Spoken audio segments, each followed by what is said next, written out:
राधे राधे कुंज बिहारी लाल की जय। कैसे हैं आप लोग?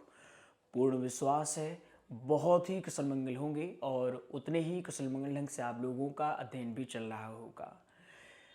एक प्रश्न जो लगातार हमसे पूछा जाता है और वो स्वाभाविक भी है, जो बच्चे यूट्यूब के माध्यम से या स्पेशल कक्षा के माध्यम से श्लोकों की तैयारी कर रहे हैं, उनके मन में एक सवाल उठता है, गुरुजी बार बार श्लोक पढ़ने के बाद भी आखिर श्लोक भूल क्यों जाता है? ये केवल आपका नहीं, बहुत सारे बच्चों का और बड़ों का भी ये सवाल रहता है कि हम श्लोकों को बार बार रटते हैं, बार बार पढ़ते हैं, लिखते भी हैं, फिर भी यह श्लोक हमें आसानी से भूल जाता है। कुछ घंटे याद रहा, इसके बाद आधा, 24 घंटे बाद पूरा सफाया हो जाता है। देखिए, जो संस्कृत भाषा है यह देव भाषा है। इसमें जो रचनाएं हैं वो लय और छंदबद्ध रचनाएं हैं, इसीलिए हमको उपयुक्त माध्यम से श्लोक याद करने का प्रयास करना चाहिए। अगर आपको श्लोक याद नहीं होता है, इसमें आपकी अथवा श्लोकों की गलती नहीं है, आपकी पद्धति की गलती है। जिस मेथड से आप श्लोकों को अभी तक याद करते आए हैं, केवल रटना पर्याप्त नहीं होता है। आइए आज की कक्षा का शुभारंभ करते हैं। हम 4 प्रमुख बिंदुओं के माध्यम से समझने का प्रयास करेंगे। सबसे पहले हम ये जानेंगे कि आखिर हमें श्लोक अथवा प्रसंग जल्दी भूल क्यों जाता है, उसका क्या वैज्ञानिक कारण है। इसके बाद हम ये समझेंगे कि आखिर हम श्लोकों को लंबे समय तक कैसे याद रख सकते हैं। फिर इसके बाद हम ये जानेंगे कि प्रमुख नियम क्या होने चाहिए, क्या करना है और क्या नहीं करना है। और सबसे अंत में आपको प्रैक्टिकल करके बताएंगे। एक श्लोक लेंगे उदाहरण के तौर पर और फिर हम देखेंगे कि जो नियम आपको हमने यहां बताया, क्या वो हर श्लोक के साथ लागू हो रहा है अथवा हवा हवाई है। अगर आज आप पूरी कक्षा लगन के साथ, निष्ठा के साथ देखते हैं तो ये मान के चलेगा आपको श्लोक याद करना बहुत आसान हो जाएगा। वो क्या कहते हैं, लड्डू हो जाएगा। चलिए हम समझने का प्रयास करते हैं श्लोक याद कैसे करें। सबसे पहले ये समझ लो कि श्लोक आखिर हमें भूलता क्यों है। एक जर्मन मनोवैज्ञानिक है, उनका नाम है हरमन एबिंगहार। इन्होंने क्या किया, 1885 में, चूंकि मनोवैज्ञानिक है, 1885 में एक शोध किए कि आखिर हमारा दिमाग भूल क्यों जाता है और कितना जल्दी भूल जाता है। तो इनकी शोध में ये मिला कि हमारा दिमाग अगर कुछ नई चीज पढ़ता है तो उस नई चीज को 1 घंटे में 50% से ज्यादा भुला देता है, 24 घंटे में वही 70% हो जाता है और 1 सप्ताह अगर रिवाइज न किया जाए तो वही 90% हो जाता है, अर्थात सब कुछ भूल जाता है। इन्होंने कहा अगर लंबे समय तक याद रखना है किसी चीज को तो रोज पढ़ो। इसके बाद एक और मुख्य बिंदु आती है कि जब आप किसी अर्थहीन सामग्री को याद करना चाहते हैं तो हमारा दिमाग उसे बोझ मानता है, सोचता है कि ये याद हम नहीं करें। जैसे मान लो कोई श्लोक है, उदाहरण के तौर पर क्व सुधा क्व कथा लोके क्व काचा क्व मणिर्महान। अगर ये श्लोक आप सीधे रटने बैठ जाते हैं, इसका अर्थ आपको पता नहीं या आपको ये भी नहीं पता कि ये श्लोक कहाँ का है, कब का है, उस श्लोक के बारे में आपको कुछ भी नहीं पता है, तो आपका दिमाग उसे बोझ मानता है। इसलिए आपको क्या करना चाहिए, अर्थहीन सामग्री को याद नहीं करना चाहिए, पहले उसका अर्थ जानो। जैसे क्वा का मतलब क्या है, सुधा का मतलब क्या है, लोके का मतलब क्या है, ब्रह्मरातो का क्या मतलब है, ये आपको पहले समझ लेना चाहिए। जैसे हमारी भागवतम कक्षा में यदि आप भागवत की बेहतर तैयारी करना चाहें और आप रटने से बचना चाहें, मूल आपका को अध्ययन करना है जिसमें आपको प्रसंग, दृष्टांत, वजने, श्लोक सारी चीजें बताई जाएं, तो आज ही आप हमारे ऑनलाइन बैच में एडमिशन लेकर के बेहतर ढंग से भागवत कथा की तैयारी कर सकते हैं। उसमें आपको बहुत सुंदर तरीके से पढ़ाया जाता है, वैज्ञानिक तरीका भी रहता है और हमारा वैदिक तरीका भी शामिल रहता है। तो अब से आप पढ़ोगे तो क्या करोगे, अच्छा एडमिशन कैसे लेंगे, आपके स्क्रीन पर एक नंबर आ रहा होगा, उसी नंबर पे आप कॉल कर लीजिएगा, आपको एडमिशन दे दिया जाएगा। अर्थहीन सामग्री से हमें बचना चाहिए क्योंकि अर्थहीन जो सामग्रियां हैं उन्हें हमारा दिमाग स्टोर नहीं करता है। अब आगे समझते हैं कि आखिर श्लोक याद हम कैसे करें। समस्याओं की बात हो गई, अब उनका निदान क्या होगा, निदान भी आप समझ लो। सबसे पहला है खंड विधि। खंड विधि हमारे गुरुजी कहा करते थे, बेटा कुछ भी याद करना है उसको तोड़ करके याद करो। विज्ञान भी यही कहता है कि हमारा दिमाग लंबी चीजों को देख करके थक जाता है। जैसे लंबा श्लोक है, जन्माद्यस्य यतोऽन्वयादितरतस्, लंबा श्लोक है, हमारा दिमाग इसको देखेगा और उसे देख करके थक जाएगा। जब हमारा दिमाग पहले ही थक गया तो क्या वो हमारा साथ दे पाएगा? नहीं दे पाएगा। तो क्या करना चाहिए? खंड विधि का प्रयोग करना चाहिए। खंड विधि में क्या होता है, जैसे एक श्लोक है, सच्चिदानंद रूपाय विश्वोत्पत्त्यादि हेतवे तापत्रय विनाशाय श्री कृष्णाय वयम नुमः। हमको ये श्लोक याद करना है तो क्या करेंगे? सबसे पहले खंड विधि का प्रयोग करेंगे। अच्छा, ये समझ लेना, प्रैक्टिकली भी कर लेना। कोई श्लोक अगर आपको याद करना होगा तो सबसे पहले क्या करना, कॉपी में उस श्लोक को लिख लेना। उसके बाद जो आपको विधियां बता रहे हैं, इन विधियों के माध्यम से याद करने का प्रयास करना, फिर देखना याद होता है कि नहीं होता है। खंड विधि। अब खंड विधि में क्या होता है, जैसे सबसे पहले हमने लिखा सच्चिदान, सच्चिदान। अब सच्चिदा तब तक बोलना है जब तक परिपक्व न हो जाए। फिर इसके बाद नंद रूपाय। इसी प्रकार सारे श्लोकों को एक टुकड़े में विभाजित करना है और फिर हमें याद करने का प्रयास करना है। अगला, लय से याद आपको करना चाहिए। दूसरा पॉइंट है लय।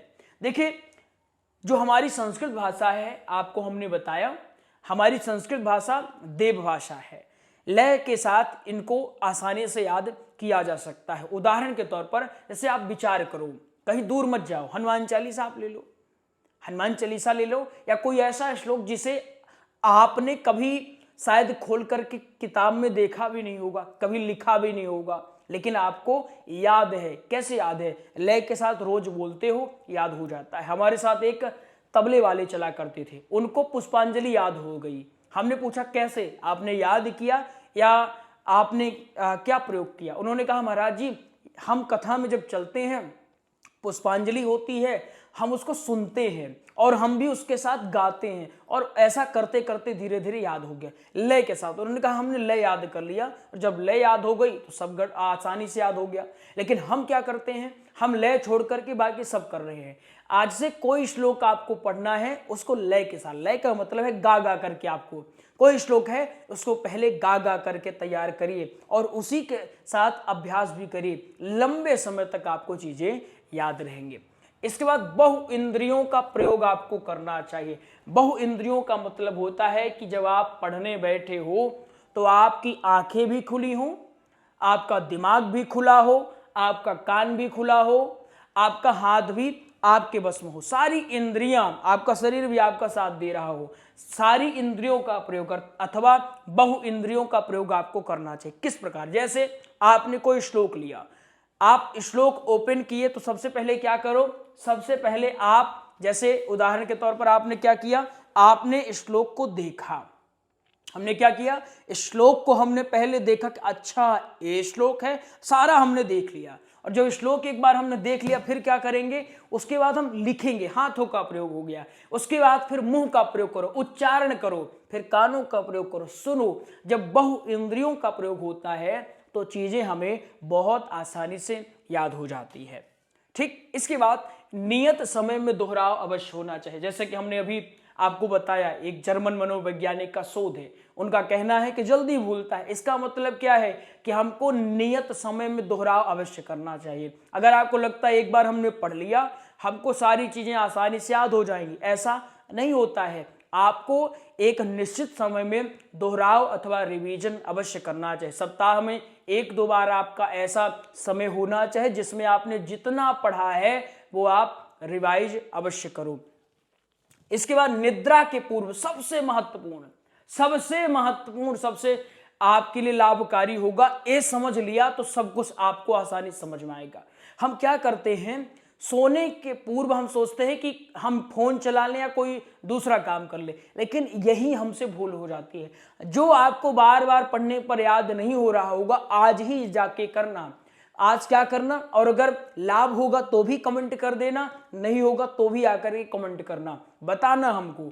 निद्रा के 1 घंटे पूर्व आप क्या करो, आपको जो याद करना उसको बार बार पढ़ो। फिर आप देखोगे वो आपके दिमाग में ऐसे बैठ जाएगा कि आप चाहोगे भी तो आपको नहीं पाएगा, इतना जल्दी आपके माइंड में स्टोर हो जाएगा। क्योंकि रात्रि में जब हम सोने जाते हैं, क्या है, सोते समय हमारा दिमाग, हमारा अवचेतन मन बहुत जागृत अवस्था में रहता है। इस समय क्या होता है कि जो आप उसको काम दोगे वो काम उसको अच्छा भी लगेगा और उस काम को वो 100% परफेक्ट करके आपको दे देगा। कोई श्लोक आपको याद करना, उसको पढ़िए, लय के साथ गाइए और उसी का चिंतन करते करते, अच्छा ऐसे हो जैसे बरहा पीडम नटवर बबो, आप उसका चिंतन करते करते आप सो जाइए। फिर आप देखेंगे सुबह आप पाएंगे वही श्लोक आपके मुख से स्वतः निकलेगा। तो क्या करना है, रात्रि में अथवा निद्रा के पूर्व अवश्य पढ़ना है। कुछ लोगों को रात में पढ़ना ज्यादा अच्छा लगता है और मेरा भी मानना है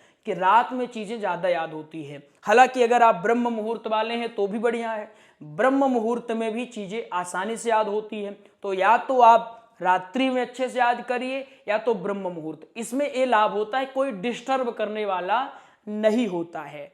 तो आपको हमने ये 5 पद्धतियां बता दी जिनके माध्यम से आप लोग श्लोकों को बहुत आसानी से याद कर सकते हैं। अब आपको हम प्रैक्टिकल करके दिखाते हैं कि किसी श्लोक को अगर याद करना है तो हमें क्या क्या करना चाहिए।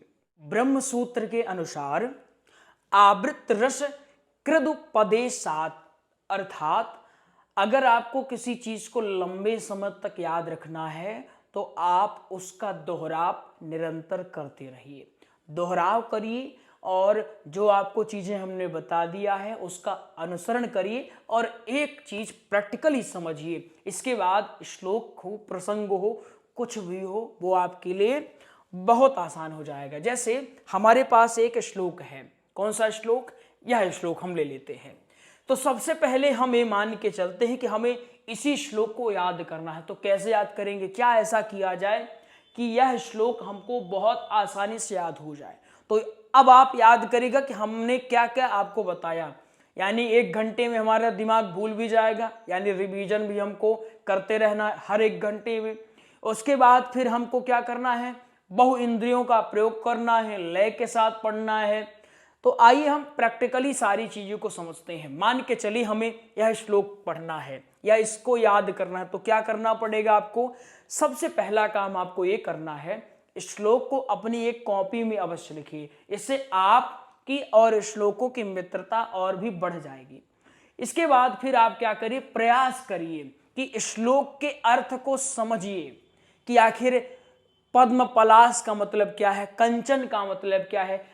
अगर नहीं मिल रहा है तो आप कम से कम इसके नॉर्मल अर्थ को समझिए। जैसे यहां लिखा है, माता सुनीत ने कहा, बेटा अब तो कमल दल लोचन भगवान के अतिरिक्त कोई नहीं बचा सकता है, तू उनके ही शरण में चला जा।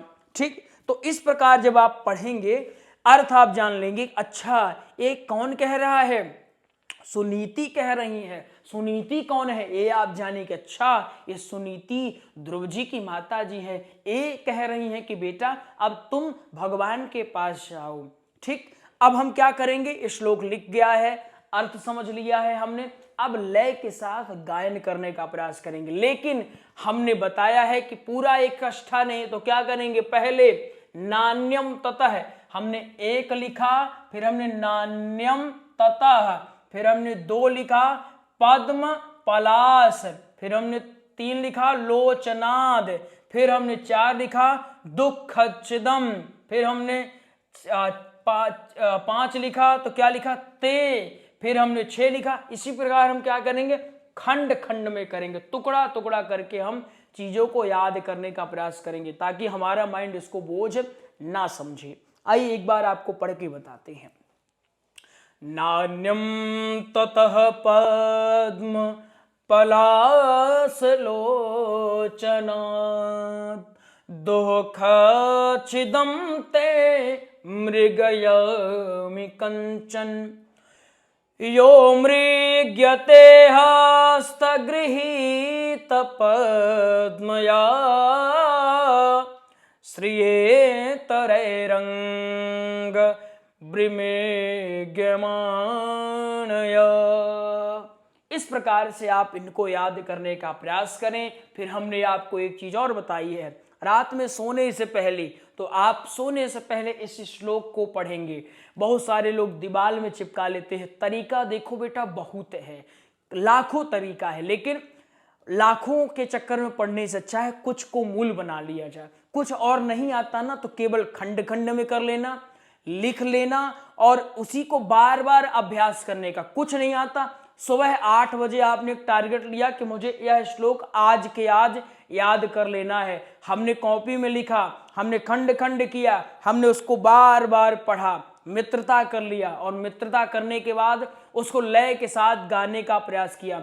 आंख बंद किया, गाया, भूल रहा है, फिर हमने देखा रे यहाँ ही वाला था, ना ना ना, हमने जैसे नेत्र बंद किया, हमने कहा नान्यम तथा, तथा के बाद भूल गया, हमने कहा देखा पद्म पलाश लोचनाथ, अजय याद हो गया, फिर से पढ़ो बार बार, जब तक याद ना हो जाए तब तक इनका पीछा छोड़ो ही नहीं। फिर आप देखोगे ऐसा अद्भुत चमत्कार होगा कि आपको लगेगा अरे ये तो हमको बहुत जल्दी याद हुआ। लेकिन एक बात और समझ लेना, श्लोक अन्य विषय की तरह नहीं होता है कि आपको त्वरित याद हो जाएगा, ये थोड़ा समय लेता है।